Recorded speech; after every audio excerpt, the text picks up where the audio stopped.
Bonsoir à tous et bienvenue. Très heureuse de vous retrouver. C'est l'heure de votre journal sur KMT, LCL et OM5 TV sur les réseaux Free, Orange, Numéricable, Bouygues et SFR en France. Avec moi aujourd'hui, Roland Laouché. Bonsoir Roland. Bonsoir Kitty et bonsoir à tous ceux qui nous font l'amitié de nous être fidèles aujourd'hui. Voici quelques-uns des sujets que nous allons aborder ce soir. Durant toute la journée de ce jeudi et jusqu'à demain, vendredi, la collectivité territoriale se réunit en séance plénière à Plateau-Roi. L'Observatoire de la biodiversité, l'Observatoire martiniquais de la biodiversité, dispose désormais de nouveaux outils numériques pour préserver la biodiversité martiniquaise. La traditionnelle kermesse du centre Emma Ventura a eu lieu mardi dernier. Depuis fin 2015, la CCIM, la Chambre de commerce et d'industrie de la Martinique, a signé une convention avec la Direction régionale des douanes et droits indirects de la Martinique. Le Conseil représentatif des Français d'outre-mer, CREFOM, que préside Jean-Michel Martial, a fait parvenir à la presse un communiqué que nous vous proposons dans cette édition. Voilà pour les titres. Et pour commencer ce journal, durant toute la journée de ce jeudi et jusqu'à demain, vendredi, la collectivité territoriale est réunie en séance plénière. Environ 70 points sont à l'ordre du jour. Aujourd'hui, jeudi 18 mai, se tient au 6e étage de la mairie de Fort-de-France une conférence donnée par une Africaine sur le thème « La renaissance de l'Afrique noire avec et par les jeunes ». Malheureusement, dans la très stylée invitation que nous avons reçue, il n'était pas indiqué l'heure de cette conférence. L'Observatoire martiniquais de la biodiversité dispose désormais d'un nouvel outil numérique pour préserver, valoriser la biodiversité martiniquaise et sensibiliser la population aux richesses de cette biodiversité. La matinée du lundi 15 mai dernier a été consacrée à la présentation d'un nouvel outil numérique, le site de l'Observatoire martiniquais de la biodiversité, ou OMB. Louis Boutrin, le président du parc naturel de Martinique, avait ainsi convié la presse ainsi que les différents acteurs de la biodiversité à l'hôtel de l'Assemblée de la collectivité territoriale de Martinique, situé à l'avenue des Caraïbes à Fort-de-France. L'objectif, montrer que ce nouveau site internet est accessible à tous et qu'il pourra dorénavant permettre une meilleure connaissance de la biodiversité martiniquaise. Il s'agira également de sensibiliser la population à la préservation et à la valorisation de toutes les richesses de notre biodiversité.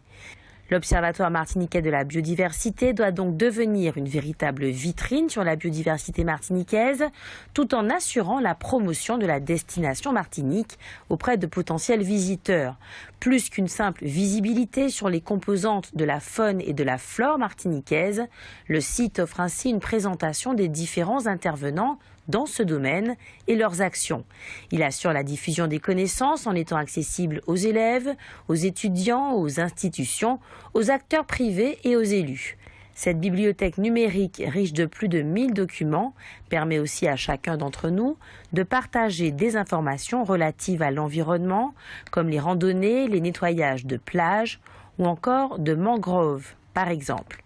Pour de plus amples renseignements, vous pouvez donc aller directement sur le site www.biodiversité-martinique.fr. Ce jeudi matin, au parc de Tivoli à Fort-de-France, plusieurs patients de l'hôpital psychiatrique de Colson ont participé à une séance d'art-thérapie.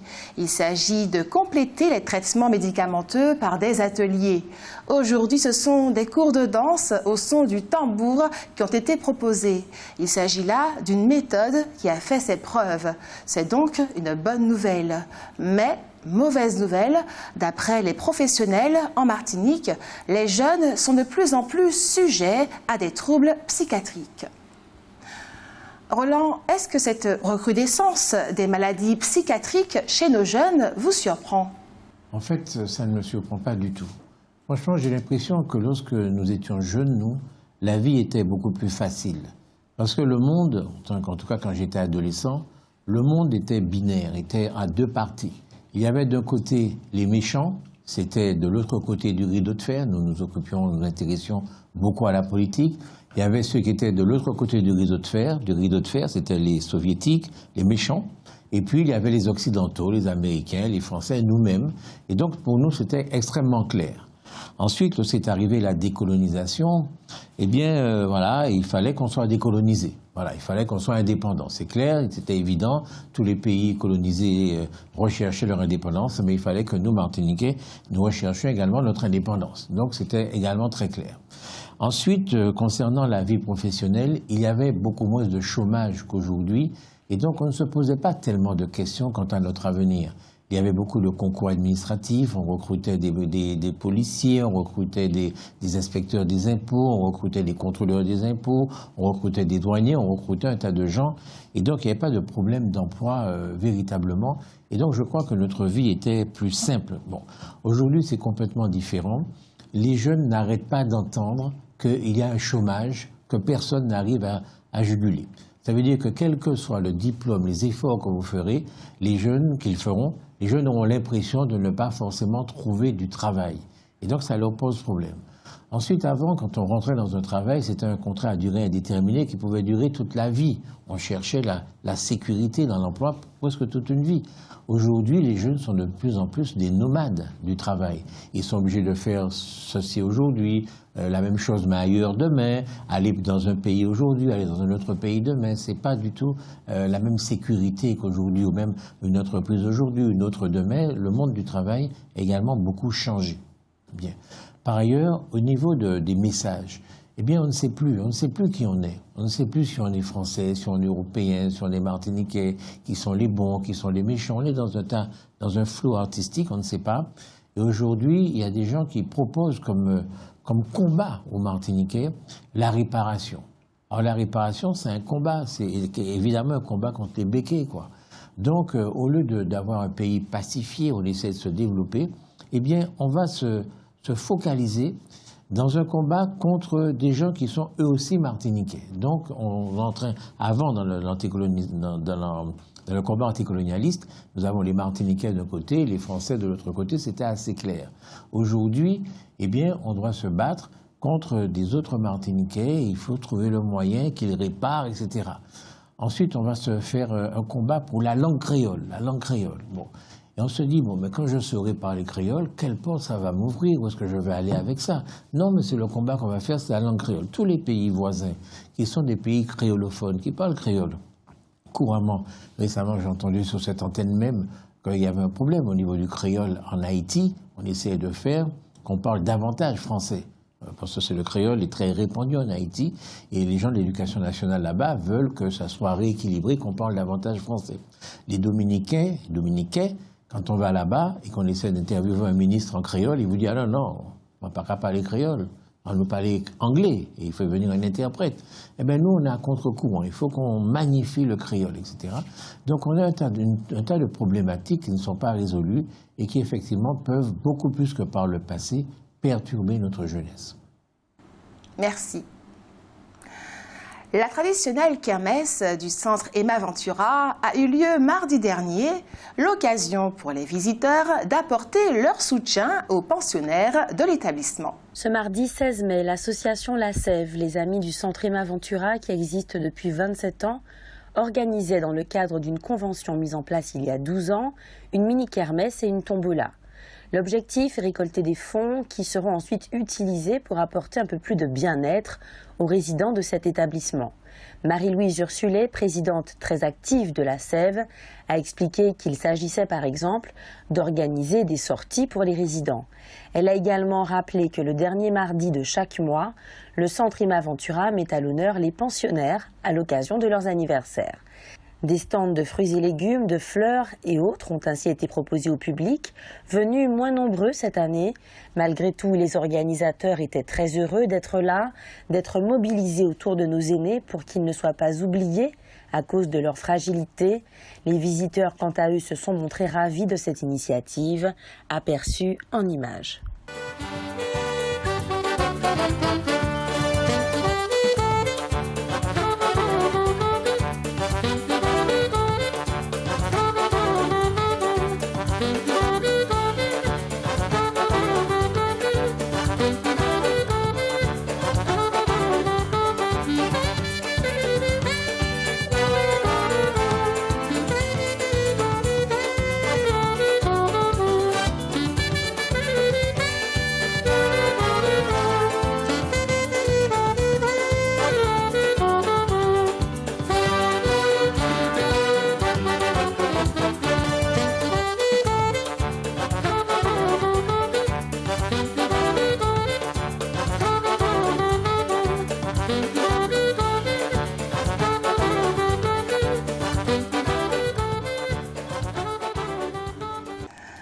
Ce genre de manifestation doit véritablement faire du bien aux pensionnaires de cet établissement, Roland.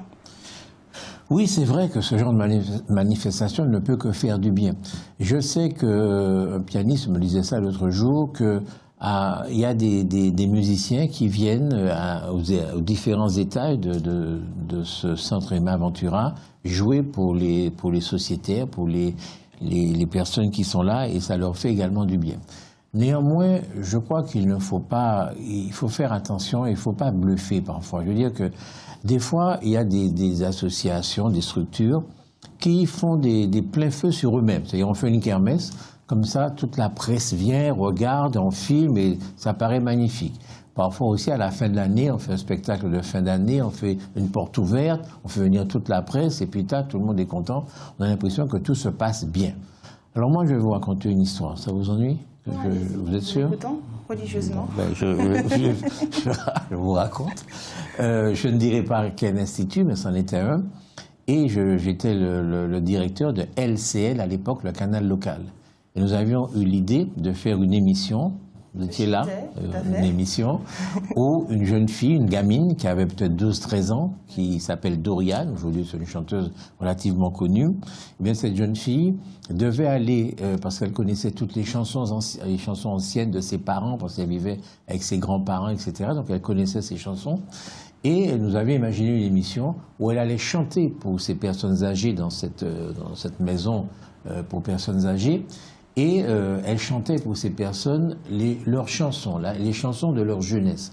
Et nous avions trouvé des sponsors qui nous offraient également des cadeaux. Et on donnait à ces personnes-là un cadeau, un pyjama, une chemise de nuit, à l'occasion de leur anniversaire. Donc c'était clair. Par exemple, ce mois-ci, il y a 3 personnes dont c'est l'anniversaire. Eh bien, on vient, on filme, on chante. La jeune fille, la chante pour ces personnes âgées, leur offre un cadeau. Et moi, je trouvais, enfin, quand j'ai vu la première émission, j'ai, au sens propre du terme, été très fier. Et même quelques larmes. J'ai trouvé ça tellement beau. Et puis les gens avaient l'air tellement émus de recevoir le cadeau, qu'on chante pour eux. C'était vraiment très, très beau. Ils n'avaient pas l'air, ils pleuraient vraiment. Oui, les gens... Ils n'avaient pas l'air émus, ils pleuraient.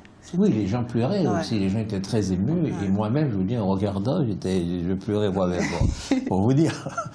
Et puis, ça s'est arrêté brutalement. Ça s'est arrêté brutalement. Et je suis allé voir le directeur, qui était un blanc, qui était un métropolitain, qui était un Français, je ne sais pas s'il était de passage, je ne sais pas quoi, c'est ça. Et il m'a expliqué qu'on ne pourrait pas continuer l'émission parce que ça donnait trop de travail au personnel.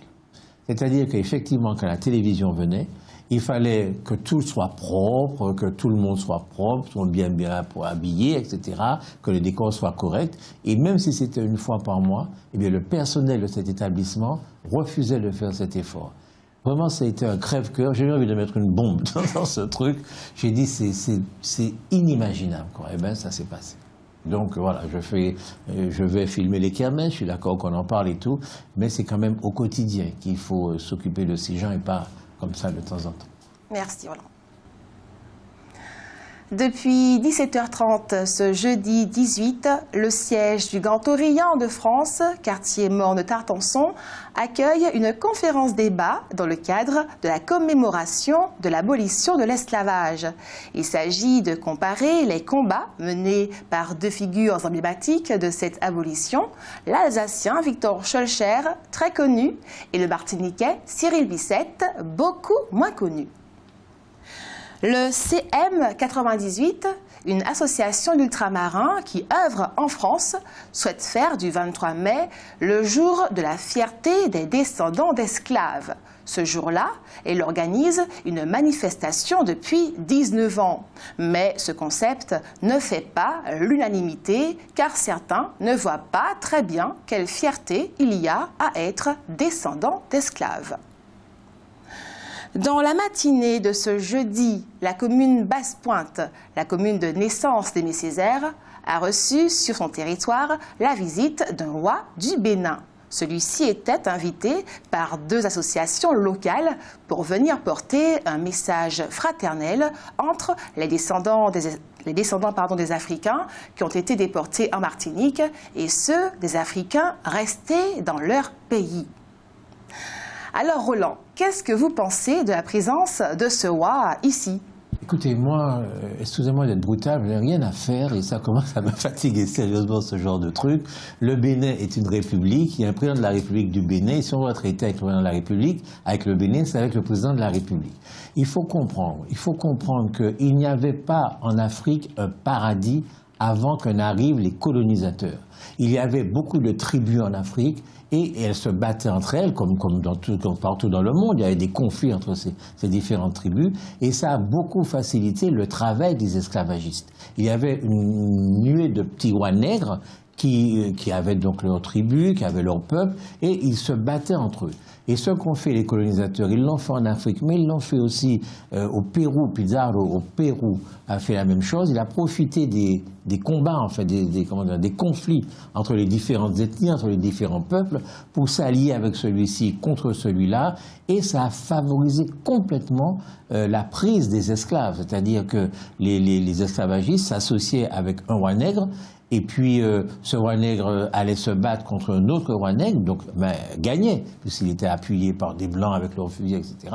Et ça, ils allaient conquérir les royaumes voisins, et ils faisaient prisonniers leurs ennemis, et ce sont ces prisonniers-là qu'ils livraient aux esclavagistes qui les emmenaient ici en Martinique, à Saint-Domingue et ailleurs. Donc, il y a un tas de petits rois nègres africains qui ont été complices de cet esclavage, de l'esclavage que nous avons connu. C'est une réalité, c'est une évidence, quoi. Alors je ne sais pas si ce roi nègre n'est pas le descendant d'un roi esclavagiste, quoi. Je n'en sais rien, quoi. Mais ça ne m'inspire aucune confiance. Je dis, je le répète, et puis tant pis si les gens ne sont pas contents, l'Afrique, comme l'Amérique du Sud, c'était pas des paradis quand le colonialiste est arrivé. C'était des endroits où il y avait des guerres, il y avait des atrocités, etc. Ça ne justifie pas qu'ils aient été colonisés. Ça ne justifie pas qu'ils aient pratiqué l'esclavage. Mais c'est un fait réel, quoi. Donc, les rois du Bénin, qui sont héritiers aujourd'hui de rois qui existaient à cette époque-là, ne sont pas forcément des gens magnifiques, extraordinaires, nos ancêtres les Africains. Moi, j'y crois pas du tout. Et donc, voilà, ce roi, il est là, quoi. Il ne sera pas content, Maître Germany. Vous êtes trompé. C'est pas Maître Germany, c'est le prince de je ne sais pas quoi. Vous voyez bien que c'est une plaisanterie, quoi. Le gars va en Afrique et puis on le transforme en prince, quoi. Mais c'est lamentable, quoi. C'est faire en sorte qu'on se moque de nous. Un prince, c'est un prince. Ça a un sens d'être un prince, d'être un roi. Même si on n'est pas d'accord, même si on est d'accord, peu importe. Mais ça a un sens. Il suffit pas d'aller quelque part, faire un voyage, et puis on est gentil, on est sympathique, on fait de vous un prince. Ça n'existe pas. Donc on voit bien que ce sont des principautés et des royautés de pacotille. Voilà. Décidément, les activités du groupe Bernard Ayotte s'étendent bien au-delà de la Martinique et toujours dans le secteur du commerce et des services plutôt que dans celui de l'industrie. C'est ce que semble démontrer le fait que le groupe Bernard Ayotte, GBH, s'ancre encore davantage à La Réunion. Il vient en effet d'obtenir la franchise de Norauto. Norauto est spécialisé dans l'entretien des voitures, les pneus et les pièces auto en ligne. GBH détient déjà dans ce domaine la franchise de Speedy. La différence entre les deux, c'est que Speedy nécessite de petites surfaces, ce qui n'est pas le cas pour Norauto. Pour mener à bien ce projet, le groupe Bernard Ayotte à La Réunion, GBH Réunion, va investir 3 millions d'euros pour construire des locaux sur 1300 mètres carrés et acheter du matériel. 600 mètres carrés seront dédiés à une boutique en libre service. Une vingtaine de personnes vont être employées. Le principal adversaire du groupe Bernard Ayotte à La Réunion dans ce secteur est Midas. Notons que ce projet intervient au moment même où GBH poursuit son développement dans le poids lourd dans ce département. Déjà représentant des marques Iveco, Renault Trucks et Mercedes, GBH est en train de faire l'acquisition des marques DAF et Hyundai TP. Bien entendu, tous ces camions ont vocation à être entretenus par Norauto. Et la boucle est bouclée. Il y a donc de toute évidence une très grande cohérence dans le déploiement du groupe Bernard Ayotte à La Réunion. De toute évidence, les autorités compétentes pour garantir une véritable concurrence sur telle ou telle partie du territoire lui ont donné les autorisations nécessaires pour mener à bien tous ces projets. On sait qu'elles lui ont fait barrage en Nouvelle-Calédonie dans le secteur de l'alimentation, où il risquait d'être quasiment monopoliste dans le domaine de la distribution. Décidément, le groupe Ayotte se développe de façon surprenante hors de Martinique. Oui, c'est vrai, de façon surprenante. Et c'est vrai que c'est vraiment une success story. Le groupe Ayotte réussit à s'implanter en Nouvelle-Calédonie, à La Réunion, en Amérique du Sud, en Martinique, en Guadeloupe, etc. Donc c'est véritablement une entreprise qui fonctionne bien. Et c'est bien que son siège social soit en Martinique, parce qu'il aurait pu être complètement ailleurs. Il aurait pu abandonner quelque part la Martinique, en tout cas physiquement, parce que je pense que de moins en moins, c'est en Martinique que se réalise l'essentiel de son chiffre d'affaires. J'ai l'impression que partout dans le monde maintenant, son chiffre d'affaires se développe. Et ça correspond quelque part à l'histoire quand même de ce pays. Vous savez, les colons, la Martinique a été colonisée par des béquets, donc, des colons qui sont restés sur place et qui ont colonisé, qui sont restés sur place. Contrairement à Saint-Domingue, par exemple, où le colon est en réalité resté en France, sur le continent, et il faisait faire le travail d'esclavagisme, le travail d'exploitation, par des engagés, par des contremaîtres, par des gens qu'il employait, mais lui-même le colon lui-même restait plutôt en France. Il n'allait pas tellement à Saint-Domingue. Alors qu'en Martinique, les béquets sont quand même esclavagistes à un moment, colonialistes à un autre moment, et tout le reste, mais ils l'ont fait eux-mêmes, ils sont restés sur place. Et donc c'est une manière de tradition. Bernard Ayotte, tout en étendant ses affaires dans le monde entier, continue de rester en Martinique. Je crois que c'est une tradition béquet. Oui. Merci. Ce qui va suivre nous intéresse car on sait à quel point, en Martinique, nous avons des problèmes avec nos déchets. Nos déchets dont nous avons du mal à nous débarrasser et qui polluent, même visuellement, de nombreuses parties de notre territoire. Même si c'est sans doute avec moins d'acuité, le problème des déchets concerne également toute l'Europe. C'est pour cela que le Parlement européen a voté 6 mesures qui sont les suivantes. L'objectif de 65% de recyclage des déchets municipaux solides d'ici 2030, la collecte spécifique des biodéchets, les filières de responsabilité élargie des producteurs, l'objectif de 10% de réutilisation des emballages, la fixation de cibles par la Commission européenne en matière de prévention des déchets, ainsi qu'en matière de réutilisation des déchets. En ce qui concerne les véhicules, l'objectif qui concerne les filières de responsabilité élargie des producteurs doit donc nous intéresser tout particulièrement car il s'agit de faire participer les vendeurs de voitures, notamment à la destruction des véhicules hors d'usage. Mais le combat n'est pas gagné, car au niveau de la communauté européenne, le Danemark ou la Finlande semblent rejeter une bonne partie de ces mesures. La Grèce, la Roumanie et l'Espagne soutiennent, elles, des mesures renforcées. Le Royaume-Uni, l'Allemagne, la Pologne et l'Irlande n'ont pas encore communiqué leur position. La France, par contre, fait partie des bons élèves de l'Union européenne. Sa politique de traitement des déchets est jugée ambitieuse. On estime cependant qu'elle pourrait renforcer le principe pollueur-payeur et augmenter la taxe générale sur les activités polluantes collectées sur la mise en décharge et l'incinération des déchets. La France pourrait également progresser en matière de collecte spécifique pour les biodéchets ou de responsabilité élargie des producteurs. Notons que même si effectivement la France renforce le principe pollueur-payeur, des comptes pourraient difficilement être réclamés à ceux qui ont empoisonné une bonne partie du sol martiniquais avec le chlordécone, les lois en France n'étant pas rétroactives. Les déchets roulants, c'est incontestablement un crève-cœur dans notre pays. Oui, qu'est-ce que vous en pensez? Ben oui, que c'est un crève-cœur. On crève le cœur. Oui, oui. J'aime bien votre question, parce que vous parlez de cœur. Vous avez bien raison. Pour moi, c'est vrai, c'est un vrai crève-cœur. Je veux dire que lorsque je descends cette belle avenue Maurice Bishop et que je vois juste à 50 mètres ou à 100 mètres, même pas de cette avenue, un terrain vague où il y a 4 ou 5 voitures infectes, quoi. J'ai de la peine, je me dis, mais c'est pas possible. Ensuite, partout, je le dis tout le temps, j'habite Renéville et je suis frappé de voir le nombre d'épaves qu'il y a dans ces quartiers. Je crois qu'il faut véritablement faire une opération coup de poing. Moi, je suis d'accord pour y participer, s'il le faut, même physiquement, et qu'on nettoie la ville, quoi. Qu'on nettoie la ville, quartier par quartier. On va à Redoute, et puis on a le matériel qu'il faut, les voir, on nettoie, et puis bon, on le fait après à Renéville, on le fait après dans tous les quartiers de Fort-de-France, et après tous ceux qui recommencent à salir, eh bien, on les punit, même avec de la prison, pour que ce soit une punition qui fasse mal. Alors, soit une amende très forte, soit de la prison pour arrêter avec ça. Alors, on me dira, ouais, vous dites ça comme ça, mais une fois qu'on a nettoyé, quand on prend les voitures, où est-ce qu'on les met? Eh bien oui, il faut en même temps avoir toute une filière de traitement de ces déchets et faire payer, comme c'est dit dans l'article, les constructeurs. Quand ils vendent une voiture, si je paye 10 000 euros ma voiture, eh bien, le constructeur sait qu'il doit garder 500 ou 1000 ou 1500 euros, j'en sais rien, pour pouvoir aider à la destruction de cette voiture. Mais c'est absolument possible de faire ça, de trouver une filière Enfin, c'est absolument possible. C'est pas si facile que ça, hein, parce que Letchimy a fait, le député Letchimy a fait tout un travail dessus. C'est pas facile, mais c'est absolument possible. En tout cas, il faut commencer par, je crois qu'on a assez dit pour Martiniquais qu'il ne faut pas salir ce pays.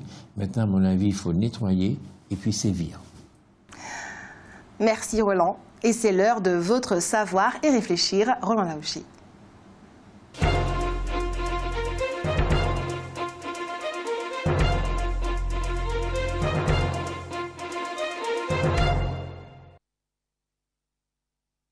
On s'en souvient, Marine Le Pen se proposait de créer un grand ministère qui aurait englobé la mer et les territoires d'outre-mer.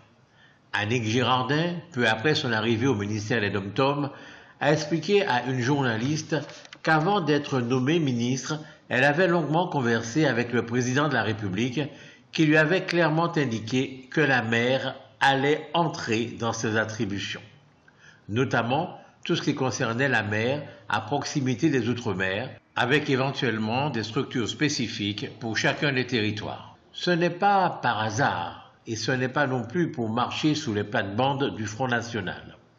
Il s'agissait pour la ministre de répondre aux inquiétudes très fortes du monde de la mer en France. Où est la mer dans le gouvernement? S'interroge le délégué général du groupement des industries de construction et d'activités navales. Où est l'économie maritime? Renchérit le président du cluster maritime français. En réalité, il s'agit d'une inquiétude unanime. La mer serait-elle une fois de plus la grande oubliée du gouvernement, se demandent les professionnels du secteur, qui affirment que l'économie bleue constitue le levier de croissance de la France. Le président de la commission de la pêche du Parlement européen a déclaré « La mer tombe à l'eau. Le gouvernement n'a que faire de la croissance bleue qui est pourtant une des clés de la compétitivité de notre pays. Rien sur la pêche, les ports, le transport maritime ou le nautisme.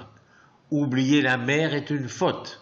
C'est mépriser la tradition maritime de la France qui est présente sur tous les océans avec le deuxième espace maritime mondial. Un pays qui ignore la mer est condamné à couler. » Fin de citation.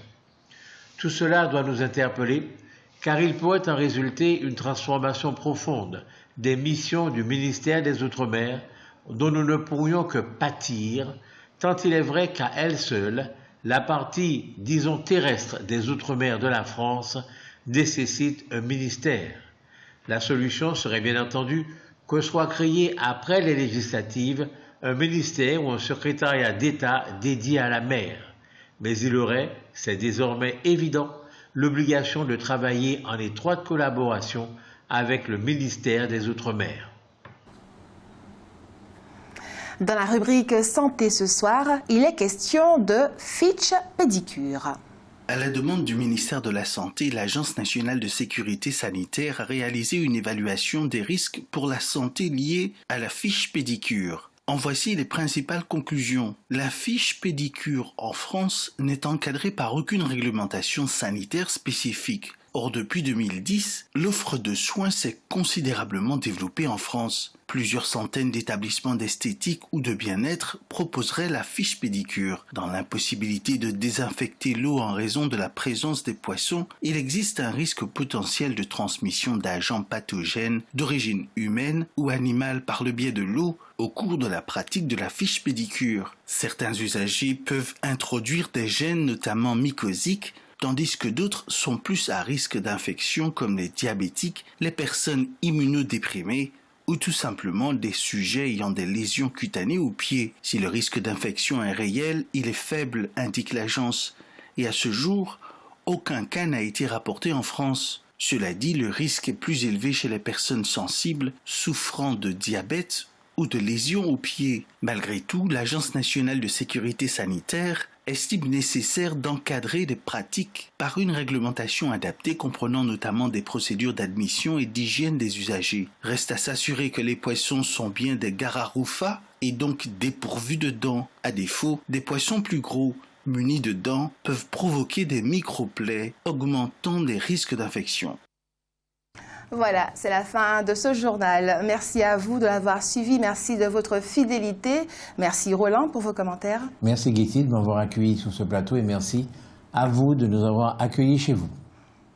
Nous remercions tous ceux qui ont participé à la réalisation de ce journal. Catherine Emmanuel, Pierre-Éric Vitz, Alain Jean-Paul, Mylène Janot, Raphaël Dufour, Génie Georges, Frédéric Titus, Marilyn Etilé et vous, Roland Laouché. Ce journal sera rediffusé ce soir à 22 h, demain à 6h25 et en multidiffusion sur OM5 TV, sur les réseaux Free, Orange, Numéricable, Bouygues et SFR en France. Il est aussi possible de revoir votre journal sur kmttélévision.fr. Passez une très belle soirée. À demain, même heure, même antenne et que Dieu garde la Martinique.